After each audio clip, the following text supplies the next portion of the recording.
Jamnagar કેદારલાલ shooting એકેડમીના ભગીરથ ગઢવીની Kutch care TV ન્યૂઝના reporter સાથે થઈ વાતચીત। હું ભગીરથ પાલુભાઈ ગઢવી।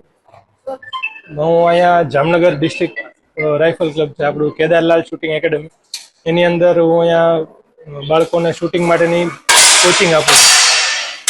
આ વખતે 5મી જામનગર ડિસ્ટ્રિક્ટ રાઇફલ અને પિસ્ટલ ચેમ્પિયનશિપ છે એ આપણે અહીંયા ઓર્ગેનાઇઝ કરેલી છે, જેમાંથી આખા ગુજરાતમાંથી બાળકો છે એ શૂટિંગ માટે, શૂટિંગ કરવા માટે, રમવા માટે આવેલા છે।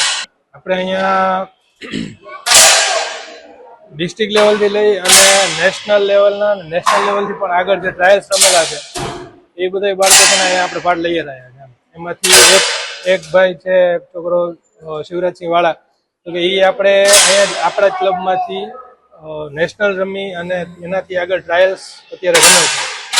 જે શૂટિંગની ઇન્ડિયાની ટીમમાં સિલેક્ટ થવા માટે જે ટ્રાયલ્સ હોય છે એ અત્યારે ભાઈ પોતે રમે છે। બીજી એક શ્રદ્ધા નાંડા કરીને 14 વર્ષની દીકરીબા છે, એ અત્યારે નેશનલ્સની અંદર સિલેક્ટ થઈ અને જામનગરનું નામ રોશન કર્યું।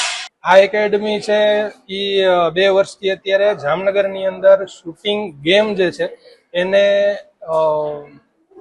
એના માટે અવેરનેસ લાવવા માટે થઈને અત્યારે આ શૂટિંગ એકેડમી છે એ 2 વર્ષથી કાર્યરત છે। અને એમાં એવું છે કે આની પહેલા એક જામનગર ડિસ્ટ્રિક્ટ રાઇફલ ક્લબ નામનું અમારું ક્લબ હતું કે એની અંદર એ બધા શૂટરો છે પ્રેક્ટિસ કરીને ત્યાંથી શરૂઆત કરેલી હતી, પણ હવે અહીંયા આવીને અલગ અલગ પ્રકારની સુવિધાઓ મળે છે।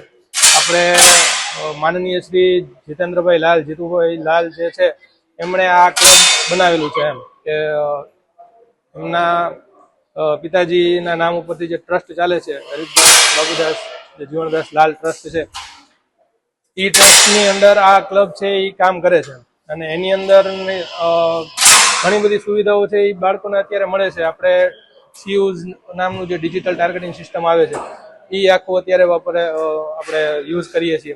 બીજું પરફેક્ટ નામનું એક સિસ્ટમ આવે છે એ આપણે યુઝ કરીએ છીએ।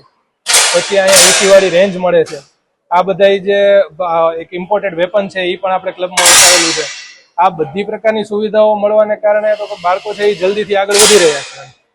હા, કોઈ જ નવાઈ નથી કે ભાઈ આપણે અહીંયા જામનગરમાંથી કદાચ આંતરરાષ્ટ્રીય કક્ષાએ પણ બાળકો છે એ પોતાનો દેખાવ સારો કરી શકે। ગુજરાતના જે ખેલાડીઓ છે એમને આપ આટલી સારી એકેડમી ચલાવો છો, તો ગુજરાતના ખેલાડીઓને આપ શું કહેવા માંગો છો? એક જ વસ્તુ છે કે ભાઈ કોઈ પણ વસ્તુ છે એ પ્રેક્ટિસ વગર શક્ય નથી, અને એ પ્રેક્ટિસ છે એ કન્સિસ્ટન્સી છે એ રહેવી જોઈએ। કન્સિસ્ટન્સી જો નહીં જાળવો તો કટકે કરેલી પ્રેક્ટિસનો પણ કોઈ મતલબ નથી।